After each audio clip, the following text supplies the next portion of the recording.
प्रतापगढ़ नाम के एक राज्य में रामबली नाम का एक गरीब लकड़हारा रहता था। रामबली बहुत ही चतुर, चालाक और बुद्धिमान था, किंतु वो एक भला आदमी था। अपनी गरीबी की अवस्था में भी वो सुख और संतोष से अपना जीवन व्यतीत कर रहा था।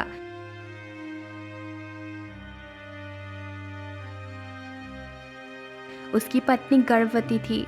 एक दिन वो अपने पति से कहने लगी, सुनिए जी, आज हलवा खाने का बड़ा ही दिल कर रहा है, मगर घर में तो कुछ भी नहीं है, ना बेसन, ना घी और ना गुड़।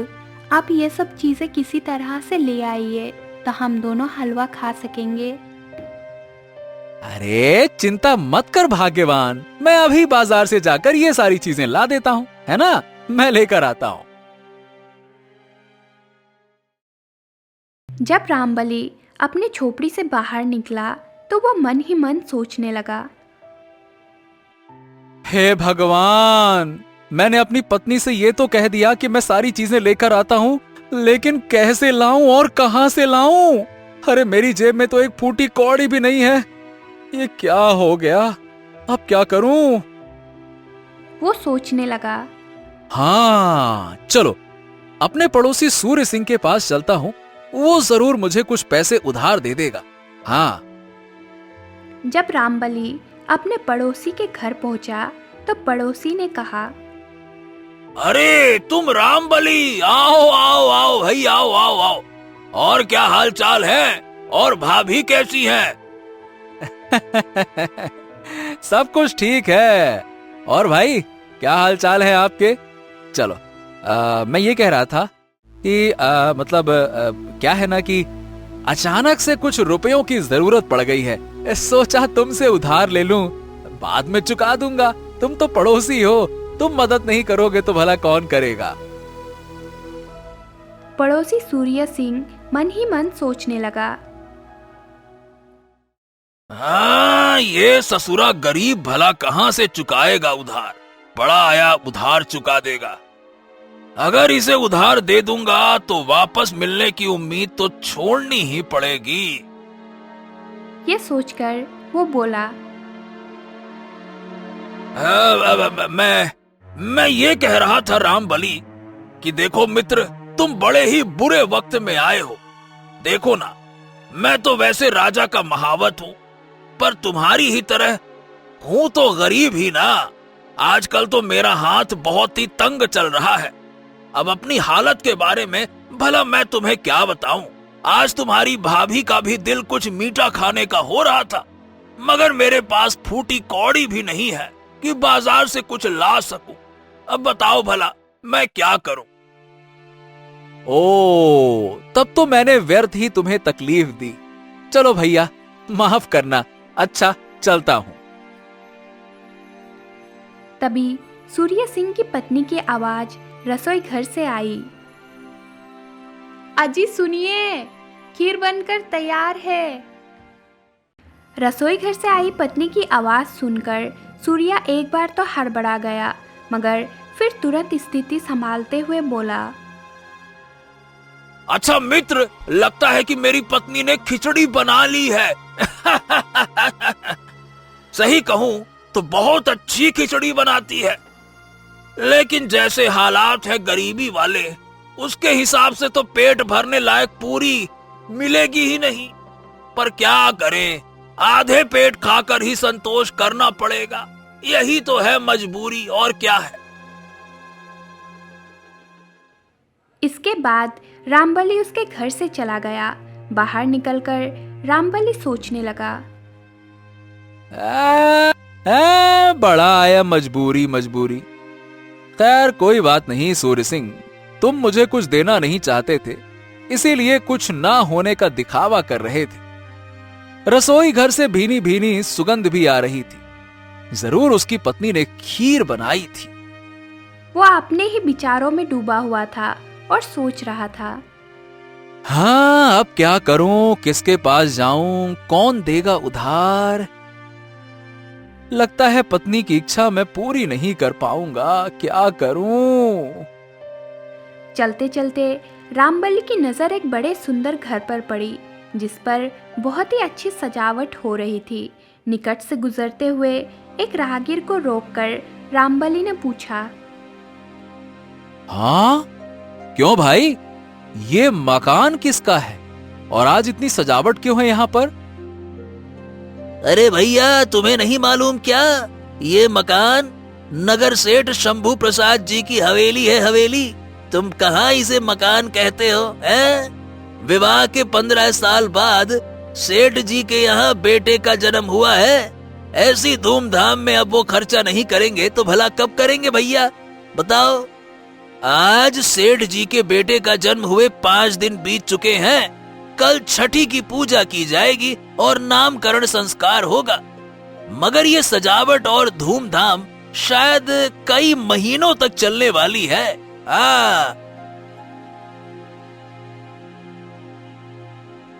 ओ, यानी कल यहाँ दावत होने वाली है। मगर मेरी पत्नी रामवती की इच्छा तो आज हलवा खाने की है। अब क्या करूं?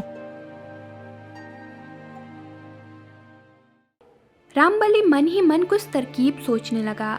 कुछ ही क्षणों में उसके मन में एक उपाय आया और उसकी आंखें चमकने लगी।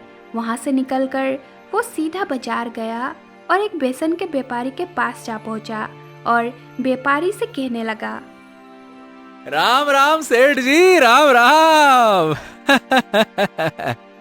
सेठ जी, गोदाम में कितनी बोरियां बेसन की होंगी? राम राम भैया, कहाँ से आए हो? मैं सेठ शंभू प्रसाद जी के यहाँ से आया हूँ। कल उनके लड़के का नामकरण संस्कार है ना।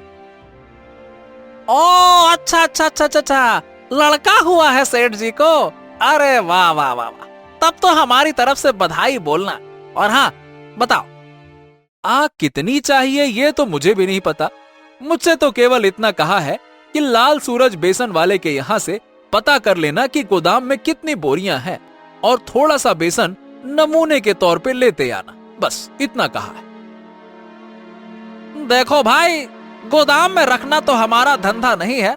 इस हाथ लेते हैं और उसी हाथ भेज देते हैं। फिर भी समझ लो कि कम से कम 30-40 बोरियां तो होंगी ही होंगी, और इतने में सेठ जी का काम चल ही जाएगा। और क्या, जहां तक रही नमूने की बात, वो मैं अभी दिलवा देता हूं, निश्चिंत रहो। सेठ ने अपने नौकर को आवाज लगाई, अरे हरिया, अरे ओ हरिया, अरे कहाँ मर गया रे? अरे भाई, जल्दी से इस आदमी को 1 पाव बेसन दे दो। हाँ, इधर आ, इधर आ। सुन, 1 पाव बेसन निकाल के दे दे इस आदमी को। यह नमूने के तौर पे ले जाकर सेठ शंभू प्रसाद जी को दिखाएगा। दे दे, फटाफट दे दे, निकाल के चल। रामबली ने 1 पाव बेसन लिया और वहां से चलता बना। इसके बाद वो एक घी के व्यापारी के पास पहुंचा। अरे राम राम लाल जी, राम राम। अरे जय राम जी की। हाँ बोलो भैया। घी के 50 डब्बे होंगे क्या सेठ जी? 50? मिल जाएंगे। पर भाई तू कहाँ से आया है रे? और किसने भेजा है तुझे जो 50 डिब्बे चाहिए हैं? अरे सेठ शंभू प्रसाद जी ने कहा है मुझे। कल उनके बेटे का नामकरण संस्कार है, घी के लिए पूछ रहे थे। उन्होंने कहा था कि खुला डिब्बा देखकर थोड़ा सा घी नमूने के तौर पे लेते आना, बस वही इसीलिए आया हूँ।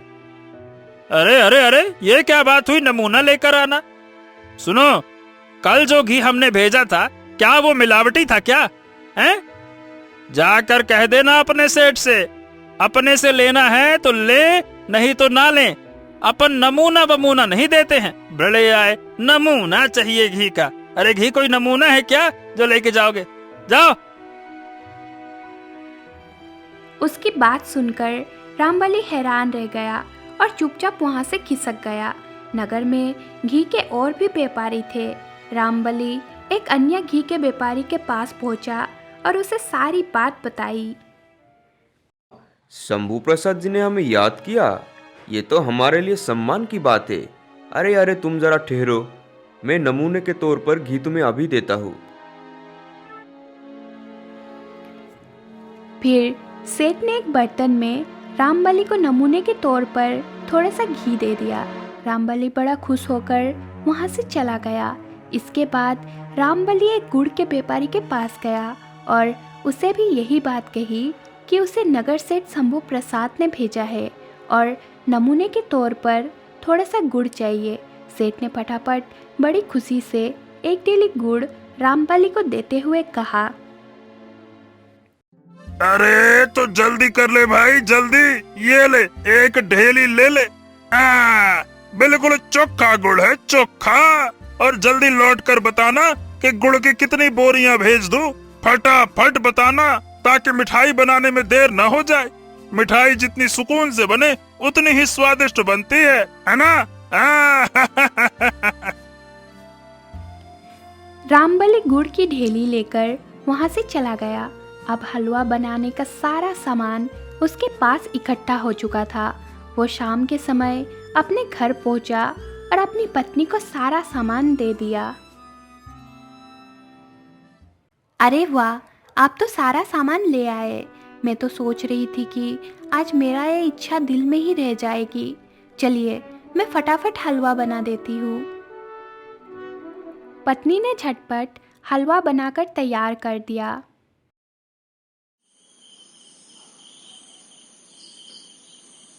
संयोग की बात ये थी कि उसी रात राज्य का राजा प्रताप सेन भेष बदलकर अपने राज्य में घूम रहे थे।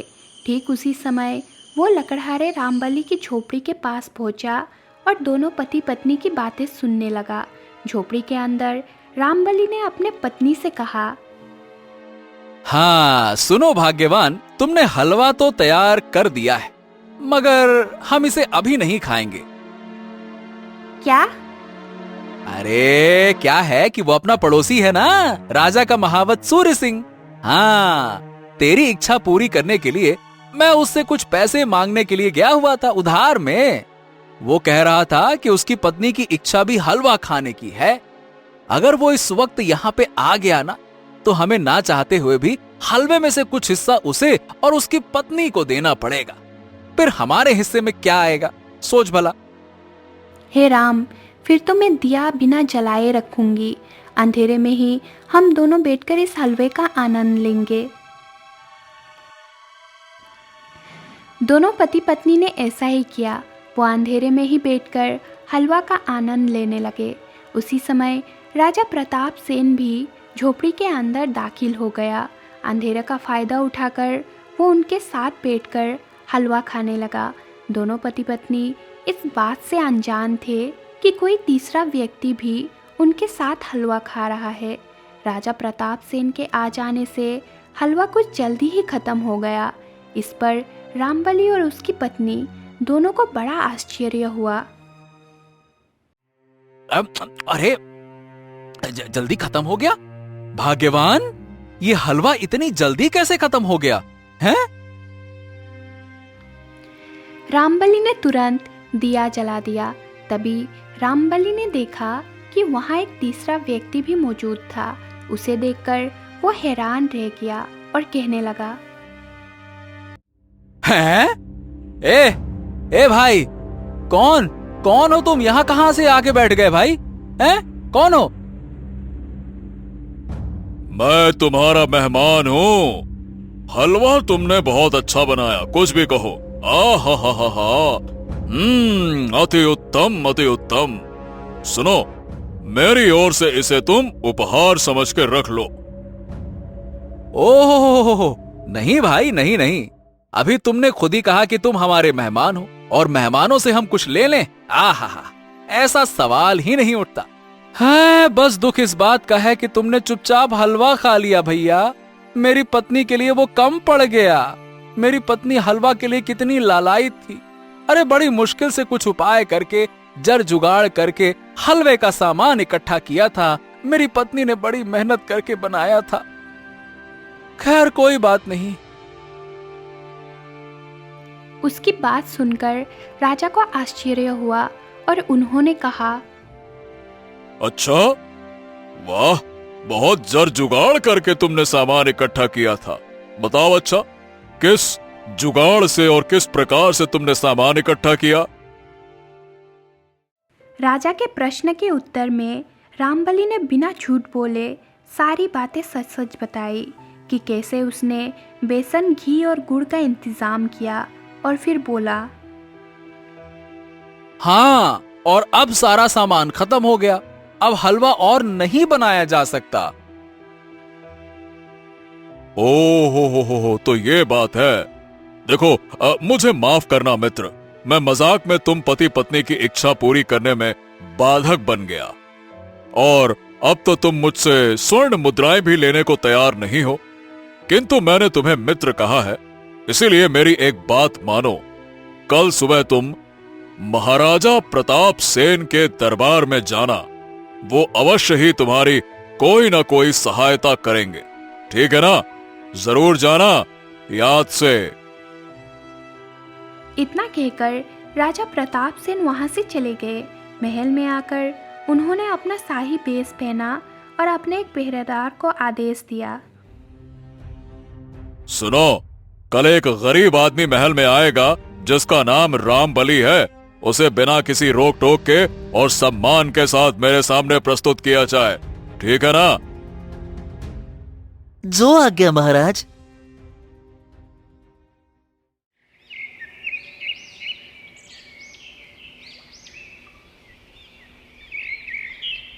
अगले दिन सुबह रामबलि की पत्नी ने अपने पति को उठाया और कहा, आज आपको राजमहल के लिए जाना है।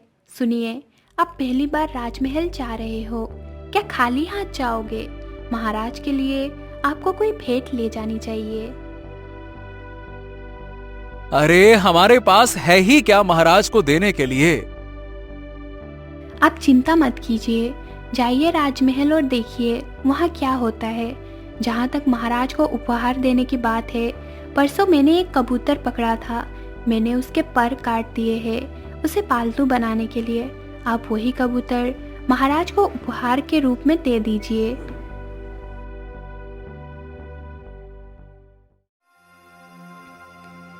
रामबलि अपनी पत्नी की बात मानकर राजमहल की ओर चल दिया।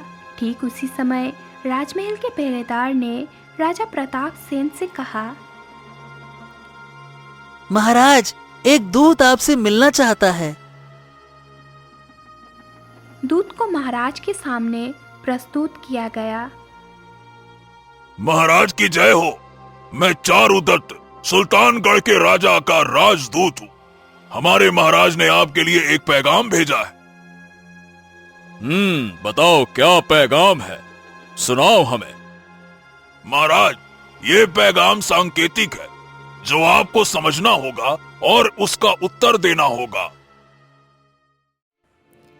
ये कहते हुए दूत ने खड़िया से फर्श पर एक गोल घेरा बना दिया और जेब से कुछ गेहूं के दाने निकालकर उस गोल घेरे के चारों ओर फैला दिया। इसके बाद वो राजा से बोले, महाराज, यही पैगाम है हमारे राजा का आपके लिए। अब आप इसका क्या उत्तर देना चाहते हैं, बताइए। ये देखकर महाराज सोचने लगे, ओफो, इस दूत ने तो हमें मुश्किल में डाल दिया। सुल्तानगढ़ हमारे राज्य से 30 गुना ज्यादा शक्तिशाली और विशाल है। उसके राजा सुल्तान सिंह को अप्रसन्न भी तो नहीं किया जा सकता। किसी भी तरह से इस पहेली का हल तो निकालना ही होगा। राजा के समझ में इस पैगाम का कोई उत्तर नहीं आ रहा था। उन्होंने अपने महामंत्री से कहा, बताइए पैगाम का क्या अर्थ है। परंतु महामंत्री और बाकी सभी मंत्री मिलकर भी इस पैगाम का कोई उत्तर ना समझ सके। पूरे राज दरबार में सनसनी और भय का माहौल पैदा हो गया था। मंत्री ने राजा से क्षमा मांगते हुए कहा, महाराज, मुझे क्षमा कीजिए, लेकिन सुल्तानगढ़ के राजा का यह संदेश मेरी समझ से बाहर है और बाकी दरबारी भी इसका कोई अर्थ नहीं निकाल पा रहे हैं। क्षमा चाहते हैं महाराज।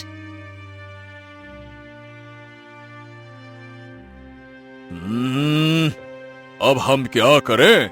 इस पैगाम का क्या उत्तर दें इस राजदूत को? तभी राज दरबार में रामबलि का आगमन हुआ। रामबली ने महाराज को प्रणाम किया और राजा को देखते ही रामबली समझ गया। अरे ये तो वही व्यक्ति है जो रात को भेष बदलकर मेरे घर पर आया था। हाँ, राजा ने भी रामबली को पहचान लिया। राजा प्रताप सेन की नज़र जैसे ही रामबली पर पड़ी, उन्हें पिछली रात की घटना याद आ गई। दिमागी रूप से बेहद परेशान होने के बावजूद उन्होंने बड़े ही प्यार से रामबली का स्वागत किया।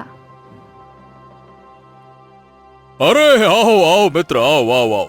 तुम्हारे राज दरबार में आने की बात तो हम बिल्कुल भूल ही गए थे, इसलिए तुम्हारे स्वागत सत्कार का कोई प्रबंध नहीं करवाया। क्षमा चाहते हैं हम। अरे महाराज, आप कैसी बातें कर रहे हैं?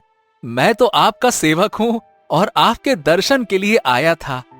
मेरे लिए तो यही बहुत बड़ी बात है कि आपने मुझे मतलब सबके सामने पहचान लिया। बल्कि मैं क्षमा चाहता हूं, कल मैंने आपको नहीं पहचाना था। अनजाने में कोई भूल हो गई हो तो नादान समझकर मुझे माफ कर दीजिएगा महाराज। अरे अरे अरे, इसमें माफी मांगने वाली क्या बात है? बल्कि माफी तो हमें मांगनी चाहिए, जो राजा होते हुए भी तुम्हारी और तुम्हारी पत्नी की इच्छा में हम बाधक बन गए और तुम्हें हलवा नहीं खाने दिया। क्षमा प्रार्थी तो हम हैं। राजा प्रताप सेन और रामबली की बातों को कोई मंत्री और दरबारी समझ ना सके। कुछ देर बात करने के बाद रामबली राजा प्रताप सेन के चिंतित चेहरे को देखकर समझ गया कि महाराज किसी परेशानी में हैं और उसने कहा, महाराज, आप कुछ परेशान दिखाई दे रहे हैं। यदि आप चाहें तो आपकी परेशानी आप मुझे बता सकते हैं। रामबली अपने झोले में कबूतर को रखकर लाया था। राजा प्रताप सेन ने एक क्षण सोचा और फिर रामबली को अपनी परेशानी बता दी। उनकी बात सुनकर रामबली ने कहा, ओ, तो सुल्तानगढ़ के राजा के इस पैगाम ने आपको परेशान कर रखा है। यदि आप आज्ञा दें तो मैं इसका उत्तर दे दूं। अगर तुम ऐसा कर पाए तो हम तुम्हें बहुत बड़ा उपहार देंगे। चलो। रामबली ने अपने झोले में से कबूतर निकाला और उसे घेरे के बीच में छोड़ दिया। कबूतर एक क्षण के लिए रुका और फिर इसके बाद उसने फटाफट सारे गेहूं के दाने चुग लिए। थोड़ी ही देर में कबूतर सारा दाना खा चुका था। यह देखकर सुल्तानगढ़ से आए हुए राजदूत ने महाराज से कहा, धन्यवाद महाराज, मुझे अपने पैगाम का उत्तर मिल गया। अब मैं यहाँ से जाता हूँ। दूत के जाने के बाद महाराज ने रामबली से पूछा, एक बात बताओ रामबली, ये कबूतर तुम किस लिए लाए थे? महाराज, मैं इसे आपको उपहार के रूप में देने के लिए लाया था, किंतु मुझे खुशी है कि ये आपकी परेशानी को हल करने का माध्यम बन गया।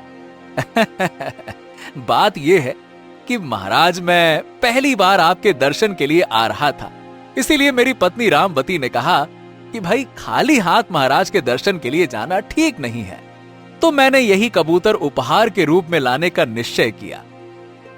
राजा ने बड़ी खुशी से रामबली का उपहार स्वीकार किया और फिर कहा, बहुत अच्छे, बहुत अच्छे। लेकिन एक बात और बताओ रामबली, तुमने सुल्तानगढ़ के राजा सुल्तान सिंह के पैगाम का क्या अर्थ लगाया और उसका जो तुमने उत्तर दिया वो क्या था?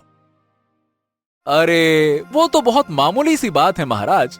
सुल्तानगढ़ के राजा का वो गोल घेरा वो आपका राज्य था और उसे आपका राज्य मानकर गेहूं के दानों को फैलाकर अपनी सेना द्वारा आपके राज्य को चारों ओर से घेर लेने का संदेश भेजा था और राज्य पर आक्रमण करने का इरादा था उनका।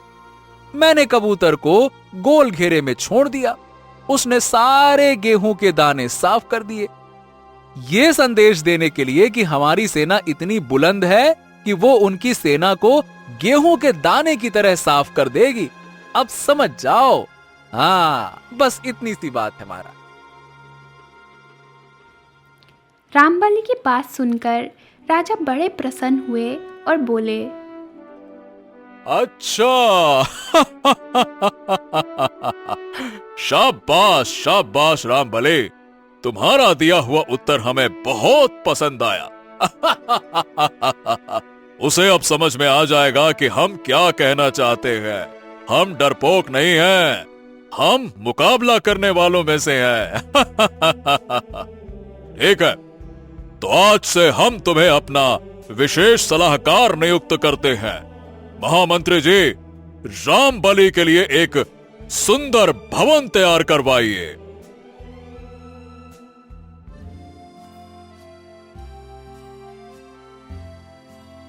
उस दिन के बाद से रामबली राजा का विशेष सलाहकार बनकर अपना जीवन बिताने लगा।